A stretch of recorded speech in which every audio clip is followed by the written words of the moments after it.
For me, being a millionaire should be how many lives have you impacted? If you can't manage $100, you're not going to be able to manage $100,000. I'll spend money on something if I see the value in it. If you're a great person, the more money you have, the more that you can give back to the world.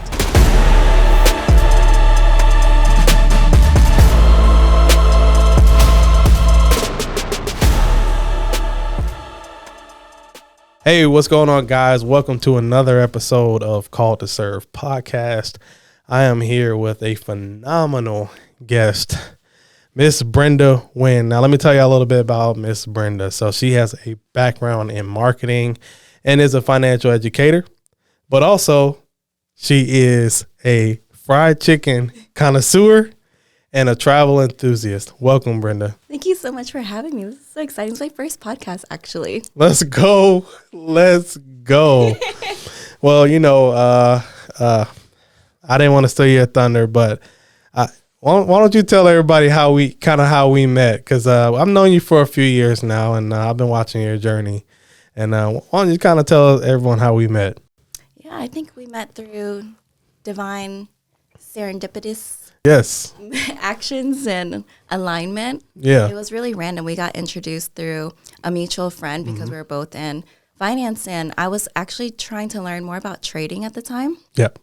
And it was just like, he's like, hop on a Zoom. And we did, and we just hit it off. And then you're like, hey, come by my office. I don't normally do this. I don't know if you tell that to everybody, but you're like, I don't normally do this. No, I don't.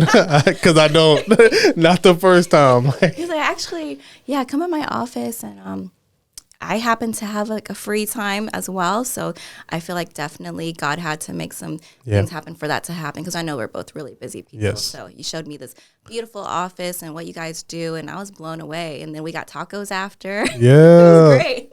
CT Taqueria came in clutch that day. Yeah. Yeah, and we just stayed in touch. We did a little business together. You get what I'm saying? Did you tell them about Warrior Mindset Wednesdays? Oh yeah, Warrior Mindset. That's actually gonna come back. Okay, so let me tell you guys about this.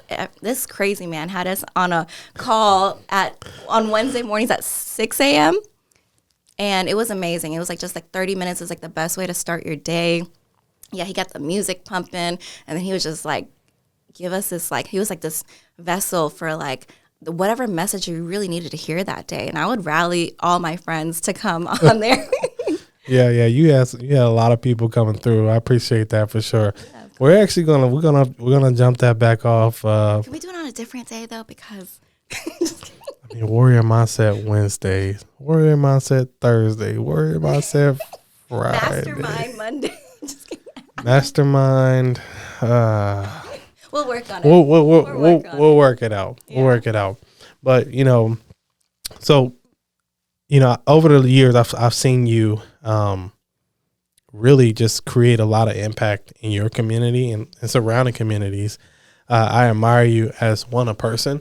I admire you as a businesswoman.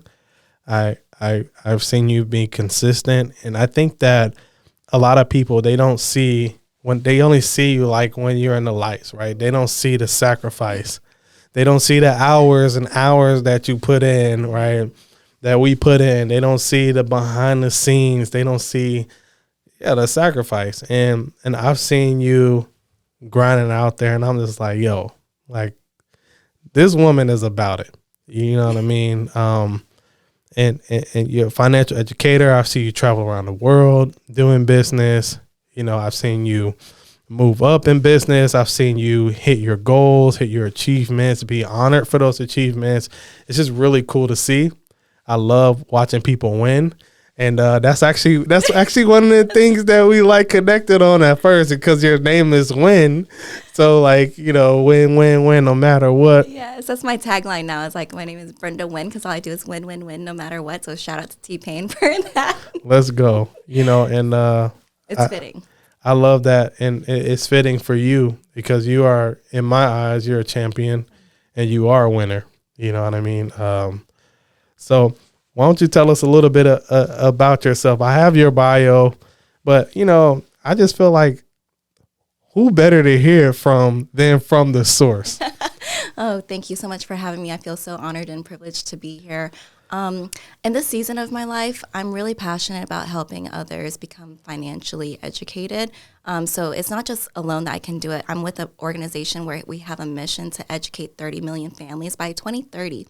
So Wow. right now we're currently at like 2.5 million. So we have a little ways to go. And that's just because these are names that we've actually entered in a counter that you can see.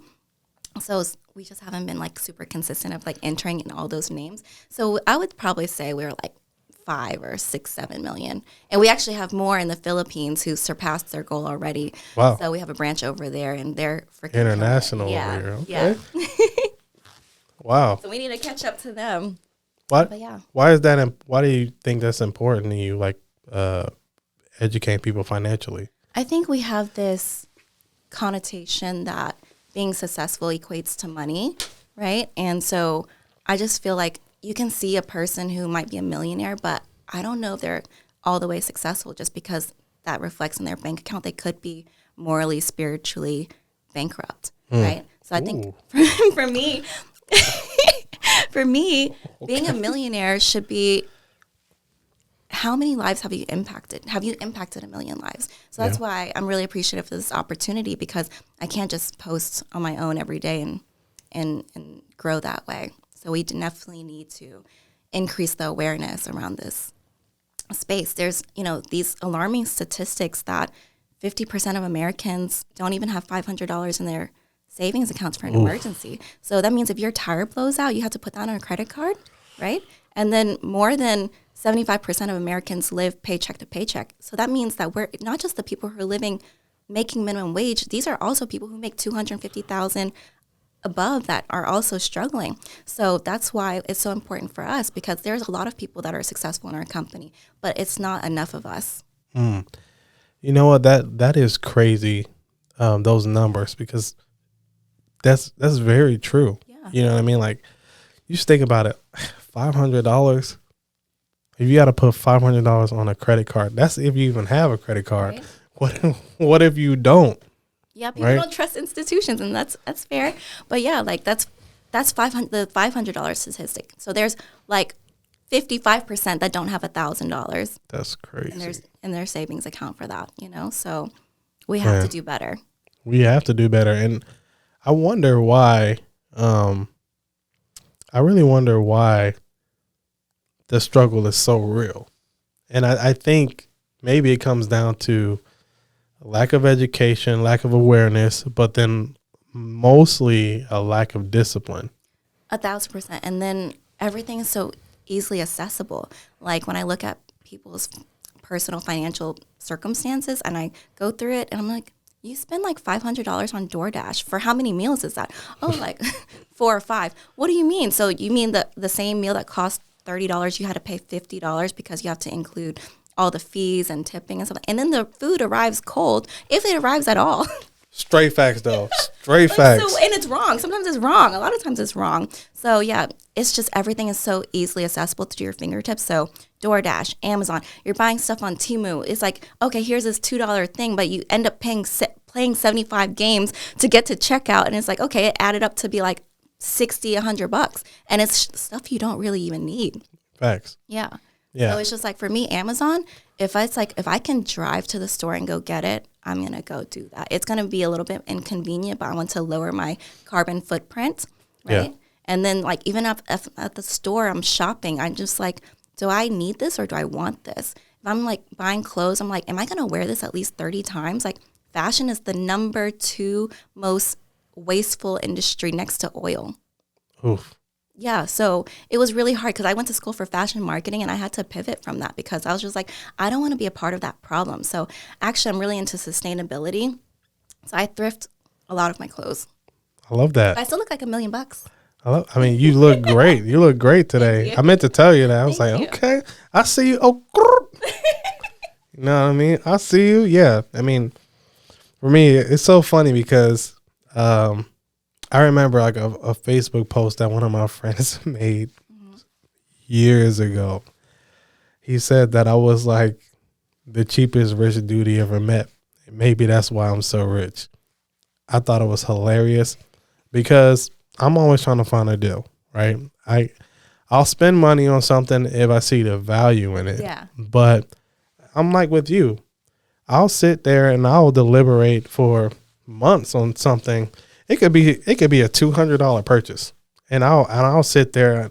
I have the money, but I'll sit there and be like, hey, do I want this or do I need this? Right? Or even if it is something like as small of amount as $250 or whatever, I'll say, okay, you know what? If I don't need it right now and I just want it, why don't I just put myself on a payment plan and I'll just say I'll take $50 a week or, you know, $50 every 2 weeks or whatever, or $50 a month, and I'll put it towards that. So where I have it, if I still want it, then I'll buy it. Wow, I love that. I need to start implementing that. You know what I mean? It helps you save so much money. Delayed gratification. Yeah, I need to 100%. practice that. We're such in this instant gratification age. Yeah. Yeah. So it was funny when you mentioned about like deals and stuff like that. I'm Asian. We love deals. We're so frugal. And I was watching like this comedian snippet, and it was just like, how do rich people brag? Like, and it was talking about like different races, and it was like, Black people, they'll tell you how much something costs. This chain, $30,000. This mink, $30,000. This car, $250,000. And then white people, they brag like, oh yeah, you know, my kid's private tuition is so expensive, or blah blah blah, and we had to go play lacrosse or whatever it was, like, you know, like just like some like stuff like that. And it was like, Asians, we love to tell you how we got stuff on a discount. It was like, this was normally $200, but I got it for $5 at TJ Maxx. We love that. Yeah, I'm always about catching a deal like that.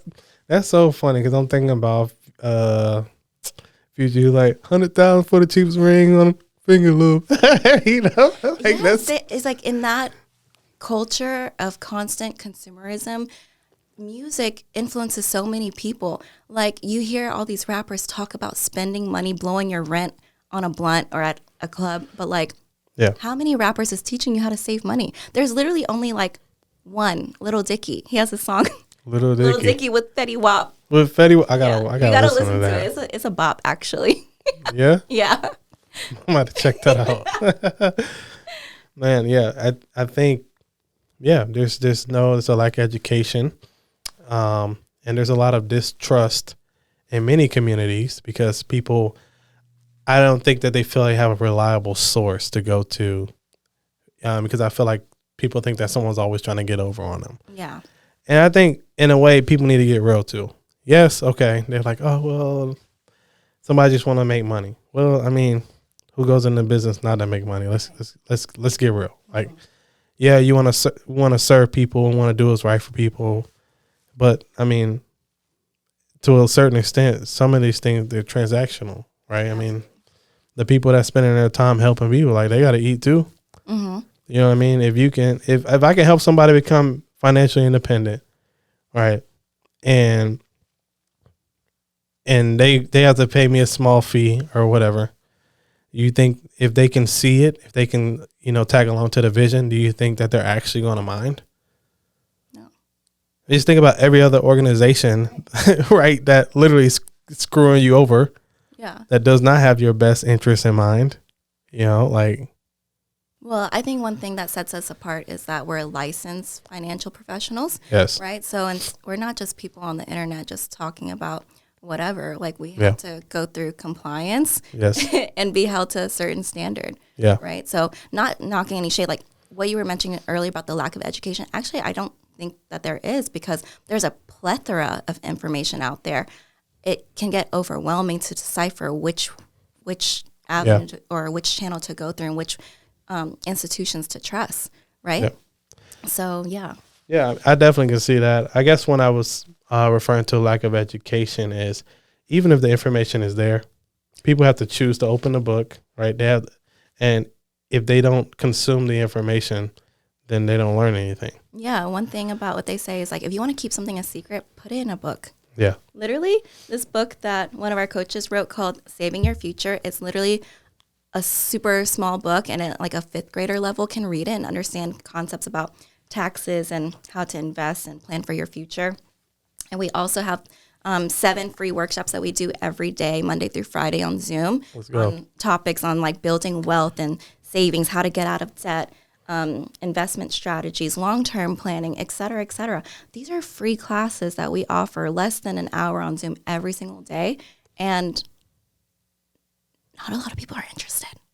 Yeah. It's crazy. Or like, I have to convince you to take this free workshop. Like, are you good financially? Because, are all you guys good? Because why don't you guys care about this? But the day that we start charging, like Dave Ramsey, it's the same stuff. Yeah. Like, but you guys want to pay thousands of dollars for him to teach you the same stuff? Because of the perceived value. Yeah. People think if somebody is willing to give it to them for free, that it doesn't have value. Right. And that's just crazy. And it's wild. But like, there's so much, like before I found like in real life mentors, I was always looking to YouTube and things for other types of mentors because I didn't have that in my space. So all these mentors was providing all this free knowledge on YouTube and whatnot. And I was just like, wow, this is what I can get out of like a 20, 30-minute video consistently. Imagine what I can get when I invest in their course. And yeah, their course was thousands of dollars, but it also took me a long time to like build that trust with them. But I knew that whenever I saved for that, I knew I was going to get so much more out of it. Yeah. You know? And I think people should understand, right? And this is myself, like people are like, well, why are you charging this to coach or are you charging this to teach? Well, because if you don't have skin in the game, you're not going to take it seriously. Let's be real, right? I could give you this information for free. You're not going to implement it. No. Right? You're not going to take it seriously. So ultimately, that's a waste of my time, right? And what you're paying for, you're not paying for the information itself. I'm giving you a peach pass. You're paying to skip over all of the mistakes that cost me thousands, hundreds of thousands of dollars over years, right? To help you not have to make those same mistakes. Right. Right. That's what you're paying for. You're paying for the years and years of experience, the nights of, I don't want to say failures, but the lessons that I've learned, et cetera, et cetera. But people seem to have a hard time grasping that. And I think a lot of people really want handouts. Yeah. But it's so funny how, and this is what I've seen, this is my personal opinion, it's so funny how people are not willing to invest in themselves, but they'll invest in someone else and making someone else rich. Yes, we pay all these other bills first and make someone else rich before we invest in ourselves. Yeah. So I challenge everyone to save at least minimum 10% of your paycheck. It's like going to the gym, right? And if you haven't been to the gym in a long time, you just don't go in there and just start lifting like 50 pounds, heavy weights. Start with 5, 10, 20 pounds or whatever it is. So if you can't save 10%, save 5. Yeah. But anything, please save something because with the way the inflation and the economy and taxes are going up, you definitely have to have a plan for the future. Yeah. And I'm glad you said that, for me and my family, right? Like we're all about, wealth building, wealth preserving, things and that. First thing I make sure no matter what, I've made a commitment to myself and to my family. Hey, you know what? No matter what, like we could fall on hard times. We could lose everything. I'm going to make sure that my income protection is in place. I'm going to make sure that my life insurance is taken care of. Yeah. That like I won't pay the light bill. I won't pay if it came down to it for a car or whatever. Listen, I'm going to make sure that my life insurance is taken care of. Facts, preach, because that is the craziest thing. Whenever people go through a financial struggle, they cut their life insurance first if they have it. Yeah. They cut it first. I'm like, are you crazy? Like, we insure so many things. We insure our phones, our cars, our house. But if you have a money printing machine, when you want to insure that too, of course, you are the money printing machine. Without you, there's nothing. That's And crazy. so, yes, the formula for how you calculate how much insurance you need is the 10-20 formula. So 10 times your income. If you're making $100,000, you need at least minimum $1 million. Why 10 times? Because that's how long a family takes to recover financially when they lose the breadwinner. Yeah. Okay. So 20 times your income for proper retirement. So you need at least 2 million. Yeah. So please take a look at how far away you are from that goal. Okay? Yeah.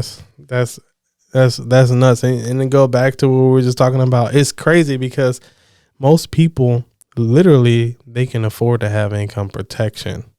And just think about it.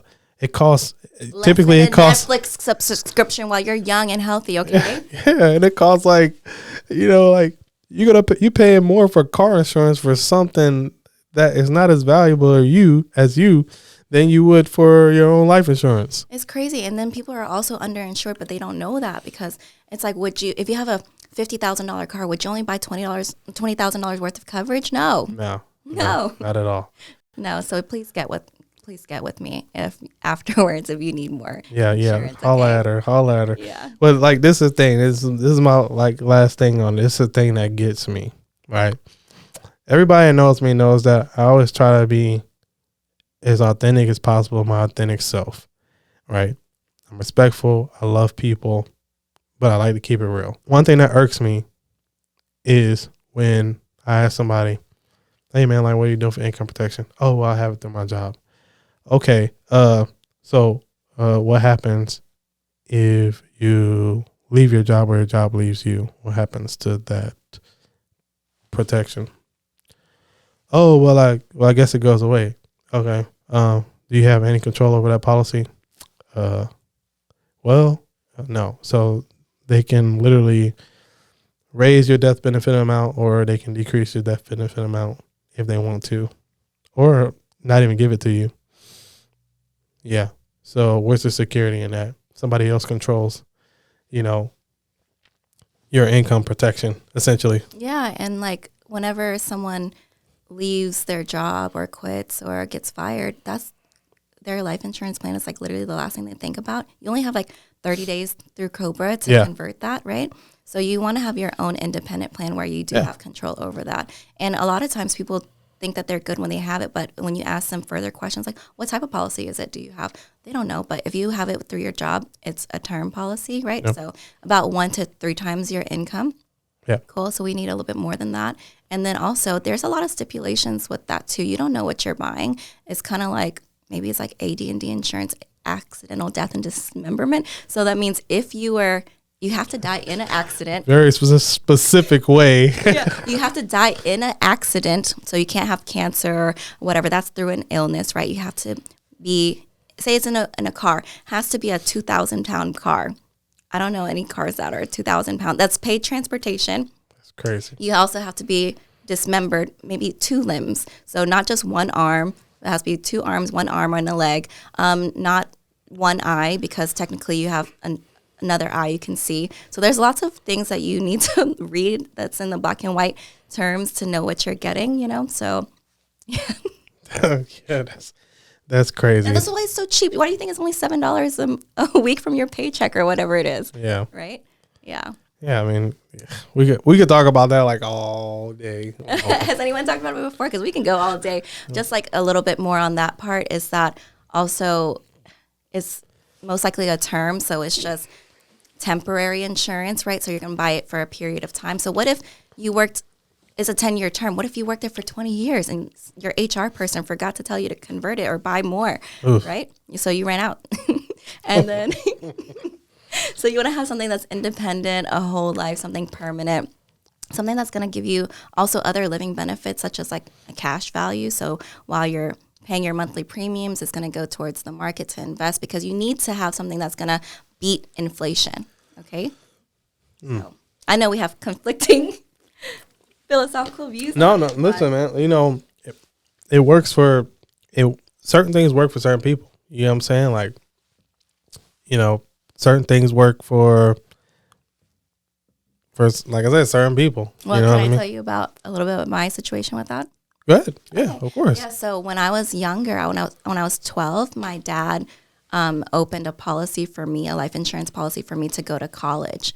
And so I went to college on a scholarship, so I didn't need it. And he never told me about this plan until I ran into my financial advisor at the fair one day, where he's actually my brother-in-law, but our families got divorced, so we kind of grew apart. So he saw me and he's like, "Oh, Brenda, do you want to look at your policy?" I was like, "What policy?" And he was like, for your college. I was like, "I'm 25 years old. I'm done with college now." He was like, "Okay, well, we should sit down." So when I looked at it, I was like, "Okay, we have some cash value there." My dad was only contributing like $50 a month, so it wasn't like a whole lot, but I'm still grateful for it. I was able to use that amount to pay my closing costs on my home, and then I let the money grow a little bit more, and then I was able to go to Thailand the year before last, and then last year I went to Turkey. So I used my plan to fund my travel expenses. There you go. Tax free. Let's go. Yeah, and it's uninterrupted compound interest as well. So say I took out $50,000, right? The policy treats it because you're loaning yourself the money is still inside the account earning the compound interest. So it's kind of like double dipping a little bit. Okay. Yeah. Well, if y'all want to learn more about that, you can definitely hit up Brenda for sure. Yes. She'll definitely get you squared away and educated for sure. So yeah, let's talk about you though. Like outside of this business tycoon, like who is Brenda? Talk about some other, like. It's hard. I'm a being of love and light here to just spread more love and light. Yeah. To just condense it down. I just really hate when people, it's such a boring question. It's like, what do you do for work? Like, why is that always like our identity, where it's so attached to our career or like, all these other things, like being a mom or being a wife or whatever it is that we're passionate about, But I think we should start asking, like, what do you do for fun? That's just such a lighthearted question. Yeah. Like, I love to hike, do yoga, Pilates. I love to, travel and try different foods from around the world. Pilates. You like Pilates? Yeah. Hey. I've been doing it for like 8 years. I love it. It never gets any easier either. You guys should try. I think the more guys should try Pilates. I think it'll be really fun for you guys. Ooh. And yoga too. Ooh. I used to I discovered yoga when I was like 18 years old on a DVD with like Denise Austin. I had to go to Target and buy something, right? And so I used to like just wake up, put on Denise Austin and play it in my DVD player. That's so crazy. Get my downward dog on. Yeah. Sun salutations. And then I would go to the pool, get a nice little swim in, read. I would make some friends at the pool. Before you know it, the sun's going down. And my friends are like, "What are you doing after?" I'm like, "I'm going to go do sunset yoga on the roof." And they're like, "That sounds dope." And a lot of, it was like a mixture of like co-ed people. And a lot of like bros were like working out in the gym all the time. I was like, "Let's go upstairs. You guys need to stretch." That's why y'all always tearing something. You're stressed because you need to stretch. Yeah. Like you guys like, I think a lot of people like do warm up stretches, but then they don't do cool down stretches sometimes. Oh yeah, you know what? Now that you say that, I'm probably one of those people. Yeah. You're gonna pay for it later. So, yeah. Just 5 minutes. It's not nothing crazy. A little downward dog, upward dog. Some deep breathing. That's crazy where people are breath coaches. Breath coaches, huh? Yeah. I was like, oh, I guess we breathe like on autopilot automatically, but a lot of short breaths. But yeah, we need to learn how to deep breathe.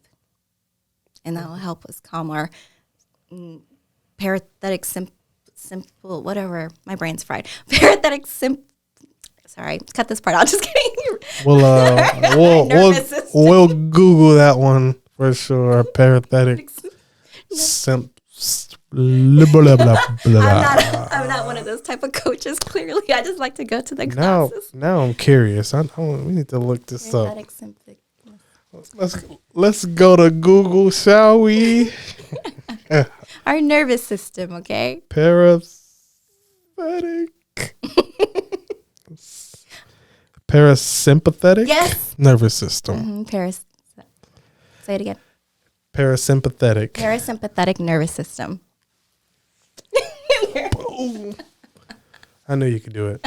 I had all the faith. It's been a long week. It's been a long week. So I've been on nonstop go. Okay. Yeah. But yeah, outside of my business, I just love helping others in general. So we're into philanthropy. I've discussed with you before about our nonprofit in Vietnam. So my family helps the people in our village build houses for the homeless and less fortunate. And we've also built bridges and raised money for like ambulance trucks and stuff like that. So I'd love to go back and get my hands dirty. I just always help donate to those causes, but I want to go back and get my hands dirty. You know what? I've never been to Vietnam. Reggie. We might have to catch a flight. Yeah, either I'm going to go like within the next month or two, but I was planning on going September. So in September, I'm going to go to Japan for a week, Korea for a week with my company, and then I was going to spend 2 weeks in Vietnam with my family. Oh, that's super cool. I try to go back every 2 years. I've been like 8 or 9 times now. Man, she about to make me catch a flight. It's so fun. Like, just the flight is the most expensive part, but once you go over there, you can live like a king and queen for like $500 a week. Like 5-star hotels, $25. Food on the street, like 20 cents. Wow. 90-minute massages, like $30. Say less. You know what? Actually, I'm gonna speak on that because now I'm starting to connect some dots here because the lady that does my pedicures, Nina, she be hooking a brother up. Mm-hmm. Okay, she's from Vietnam. What part? I don't know. But recently, my wife and I, we went to go get some pedicures, and she wasn't there. And they said, "Oh yeah, she's gonna be gone for a couple of weeks because she went back to Vietnam." I was like, "Dang it, Vietnam!" Yeah, when you go, you have to go for at least 3 weeks to 4 weeks because we probably have like so much family over there. Yeah. And stuff, and she probably chose a slow time for her to be able to take that time off. Yeah. So whenever I go for like less than 3 weeks, I'm like, what am I doing? But that's all I can do right now. So do you have like a Vietnamese name? Yeah. You want to share it? It's Phung. It means universe. Say it again. Phung. Phung. Phung. Phung. Phung. Phung. I butchered that. It's okay. It's good enough. It's a little complex. That's why I have an American, like my government name is an American name because my parents didn't want to put me through that. I already have a complicated looking last name. Like, what the fun? So, yeah, it was funny because, like, I just realized what it meant. Someone asked me before, they're like, what does your name mean? I was like, I think it means flower. Let me check. So I called my sister. And she's like, no, it means universe. So my sister's name is Thuik, and it's phonetic or was as like a synonym or homonym when it sounds similar or it means multiple things. So Thuik in Vietnamese is like snow. So I just thought her name was Snow this whole time. But she's like, no, when you put the two names together, Thuik Phung is like beautiful universe. Wow. And so that's how we name our kids, is that we put the names together and it means stuff. So like my dad's name is Lung. Well, it kind of it rhymes. And I thought for the longest time that it meant eel. And I was like, there's no way that my grandma named him after an eel. And then my sister was debating too. She's like, oh, if it has a G or without a G, because without the G is lung, and that means paycheck. And I was like, surely that can't be his name. And then so he's like, no, my brother's name is Ting. So lung Ting together means kind heart. I was like, oh, so sweet. Okay, yeah. Yeah, so I've got Vietnamese names are funny. Sorry they're just funny because besides that, they're like some things. My little cousin's name's Wang, which means obedient. And then we love school so much. Like one of my other cousins' name is Jung, which means school. That's so funny. So we can see the priorities and principles that are important to us. My American name is Reginald. And I asked you about your last name. I was like, what was the origins of your last name? I think we helped you like Google it. It's like English or something English, like that. Irish name. Yes. Yeah, it's like Kingley or something. I don't know.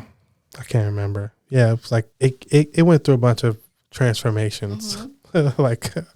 Yeah, interesting. I actually thought about it. I know we're talking about that. I thought about possibly doing that whole DNA thing on Ancestry. You should. Just to see what pops up. I might have some Vietnamese there somewhere. I see a little chinky eyes. You know what I'm saying? Mm. But yeah, so that's really cool. Like, I love that it's so cool that your name means universe because you're very well rounded, and like you've been involved in a bunch of things, right? Like Yeah. I know, like even like modeling. Let's talk about that. Okay, so I've been modeling since I was 5. I just started doing pageants. There's like during like Vietnamese New Year's or Lunar New Year's. It's around like the end of January, beginning of February. We always like have pageants or whatever. So my mom put me in one of those pageants because every mom, of course, thinks their baby is like the most beautiful baby in the world or whatever. But I won first place my first time. I think my first 2 times. Then on my 3rd time, I got first runner up or second place. And so what we have to do is not just like a beauty contest. We also have to wish people happy New Year in Vietnamese. And my Vietnamese is pretty stellar. And so I recited this whole poem.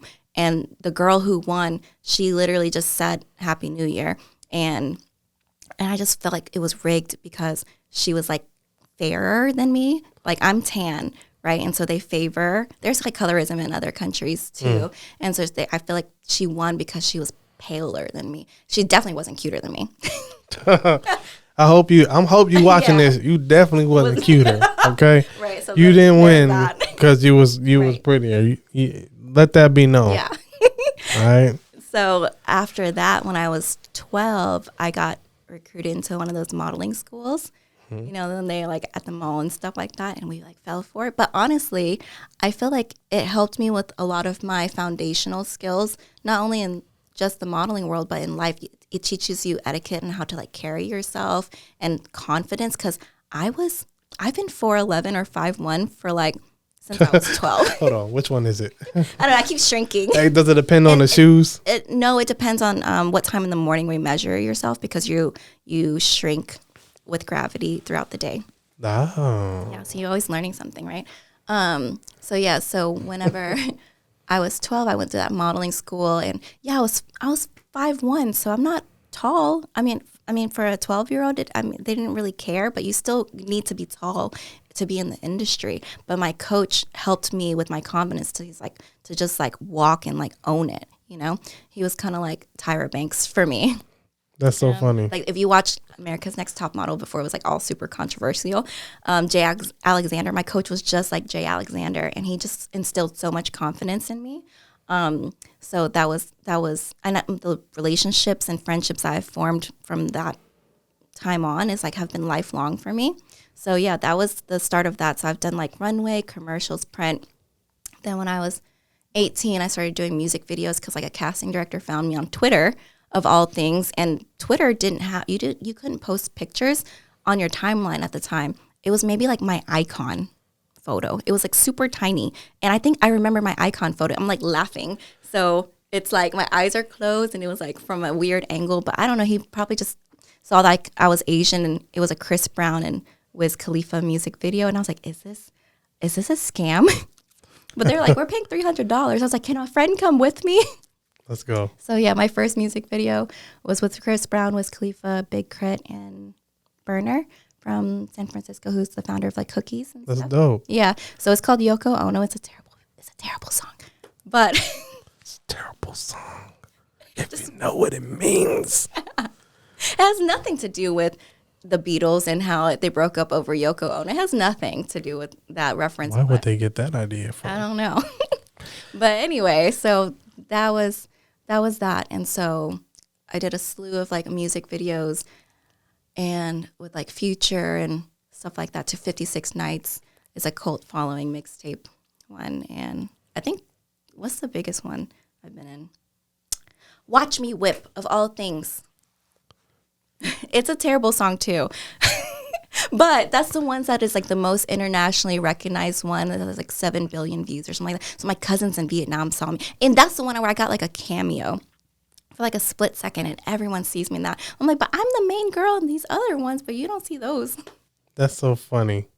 That's so funny. Yeah, so anyway, that was a past life of mine. Also seen you in a luxury car commercial. With Porsche, yes. I was in a Porsche commercial, Hallmark, and you might see me in some Chick-fil-A places as well. I'm holding a chicken tender. It's a Candid. It's like really how happy I am when I'm eating fried chicken. Yeah, fried chicken connoisseur. Okay, so now that you mentioned that, let's talk about that, because that's a very specific like interest. Like for me, I'll tell people I'm a steak connoisseur. Uh-huh. I've never heard fried chicken connoisseur. I'm just from the South. Yeah. I'm born and raised in Marietta, and then a Church's Chicken was the nearest one by my house, and I used to walk there with my friend at 9 years old. And this was like a far walk, at least like 2 miles. So can you imagine a 9-year-old walking in the middle of the street with no phone, like To get some chicken. to get some chicken? So it was a long walk. That chicken was amazing once we got it. And I don't know, I'm always over at my friend's house, and their moms are always cooking fried chicken, and I just always associate it with like a loving Being happy. meal. Yeah. Yeah, that's cool. Usually the first thing I'm looking for is like steak, like a good ribeye or something like that. But she said, I'm trying to get to the chicken. It's funny because, like, I think I'm a little bit curvier for an Asian girl. So they're like, how did you get your butt? And I'm like, fried chicken and squats. Fried chicken. Hey, it's all in the chicken. Doesn't matter if it's a light meat or a dark meat. Oh, yeah. If you want it juicy, you got to go for the dark meat. Okay. I'm a Popeyes girly now. So if you guys want to sponsor me. Yeah. Hey, you know what? I believe her. She know what she's talking about, because I ain't never walked no 2 miles for chicken or steak. You know what I'm saying? That's commitment. Yeah. So it's real in the field. I love that. Yeah. I love that for sure, man. Like, I love other things too, but I don't know. Just fried chicken just satisfies like so many cravings for me. And the sides, man. The sides have to slap too. Oh, yeah. Gotta have the mac and cheese. Gotta have the mashed potatoes. Those are the two main things for me. yeah. Sure. Yeah. Now I can get with that. Some good mac and cheese. Yeah. Mashed potatoes. Sometimes for me, I even like the potato salad. Like Okay. Yeah. potato salad. Like more like a barbecue type of feel. Yeah. For that one, but it's cool. But like a soul food type of comfort dish. I'm going for the mash. Yeah, I get those vibes from you. Yeah. I get those. You guys want to invite me over to Thanksgiving? You know what I'm saying? Like we need to rent a girlfriend for a day or something like that. We don't want no turkey. We want fried chicken. Yeah. We can do fried turkey too. Fried turkey is the best. Fried turkey slaps. Yeah. I recently, like 2 years ago, had it for the first time. Can't go back. Yeah, it's life changing. My brother hooked it up. Dang, you're making me hungry. My life was changed. Like, Dang, can Thanksgiving come around soon or what? Just started. I'm telling you, listen, I tried regular turkey after that. I got mad. Yeah. I need to learn how to fry some turkey. I just, I done seen some things, and I just got to be careful with it. I need an expert. Yeah, the frying part is kind of dangerous a little bit, but like the marinating, I've seen like a lot of things, like a lot of interesting recipes, like they like inject it with like apple juice and stuff like that to give it like a little sweetness and keep it like juicy.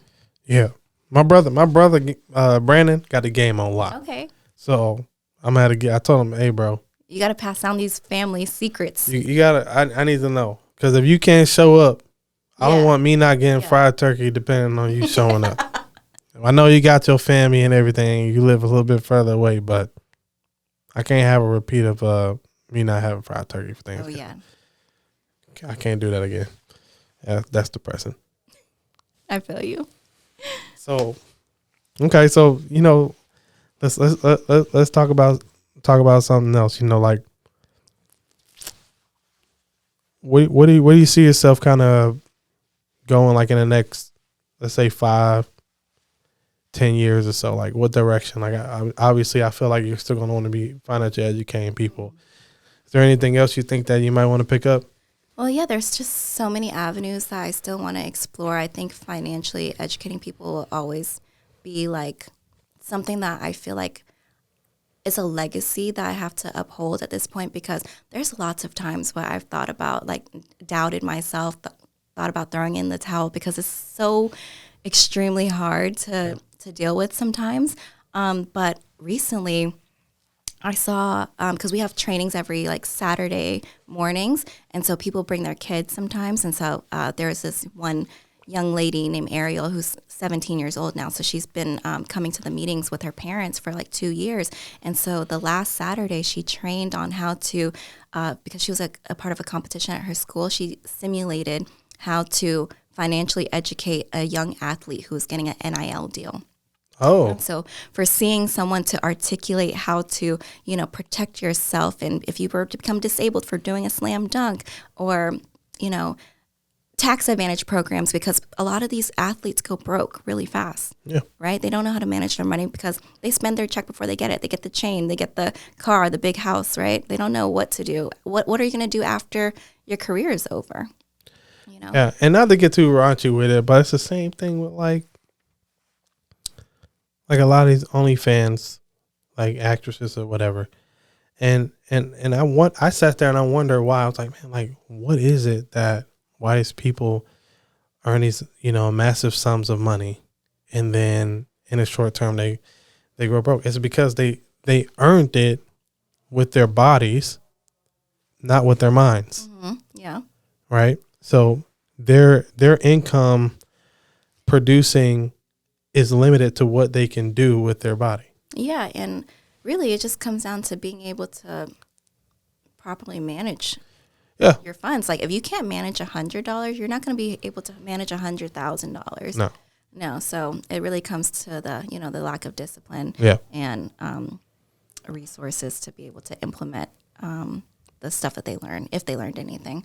But yeah, I think what our company specializes in working with the middle class, because and people think in order to have like a financial advisor, you have to have accumulated some wealth for them to advise. No, but I love working with my company because we can work with you on a spectrum. If you're in debt, let me help you get out of debt so you can free up $100 a month or whatever it is to be able to save. And yeah, I can accommodate the super affluent people too, but like they don't need it as much. They're not underserved like the middle America, right? Yeah. So that's enough about that part. But yeah, like I said, it really extends past me. It's about building generational wealth and legacies and stuff like that. So I'm doing this for my future family to come.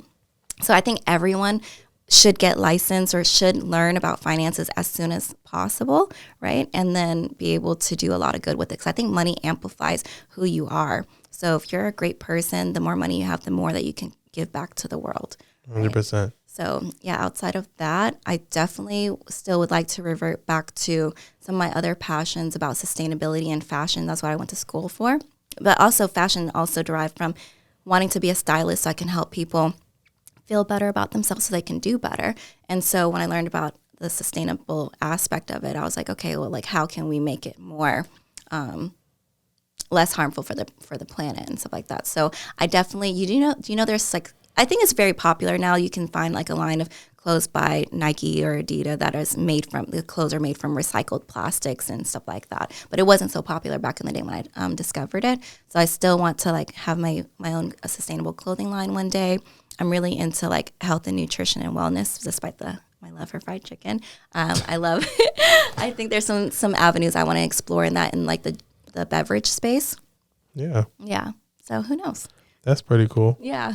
You know what? So, hey, y'all, again, if y'all trying to learn, about financial education and building a legacy, definitely tap in with Brenda. You better make sure you have some fried chicken, though. I will work for free for fried chicken. You better come with a Popeyes gift card or something. Yeah. Right? Minimum. Okay? So funny. Well, thank you so much for having me. I really enjoyed you popping my podcast, Jerry. Yeah, for sure. Before we let you go, for sure, I do have one question for you, and I love asking this question because I think it's just a very powerful question, and I love hearing people's responses. So the question is, what do you think that people would be surprised to know about you? I think if you don't know me, that I'm sometimes. I come off like this like super bubbly, positive, inspiring person, but like on a day-to-day basis, I'm like, damn, that's bitch sometimes.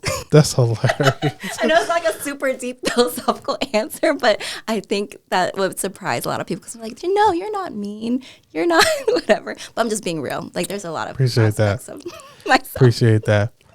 Also, yep. Before we let you go, I have something for you. You do? I do. Oh my God. So what I have for you is a custom minted Called to Serve podcast challenge coin.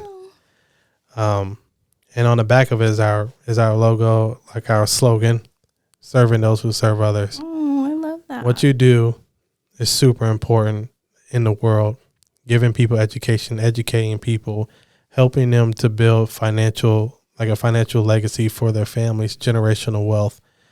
Especially if someone doesn't come from anything, it's totally possible to build a financial legacy for your family. Mm-hmm. And what that is whatever you do with it, I want it to be a token that reminds you of why you serve people and why you do what you do every day, why you've made the sacrifices that you've made over the years, why you continue to do what you do. So that's why I had that made, you know what I mean? Because I think that you are a phenomenal human being. I love your dedication. I love your drive. I love your ambition. I love your heart. I love all of it. You're just a phenomenal person.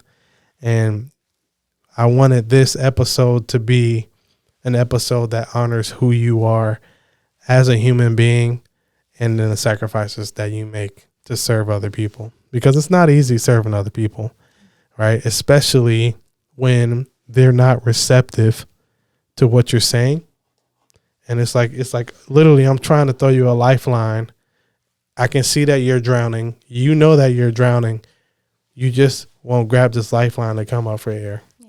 Just for a second. You won't trust me enough to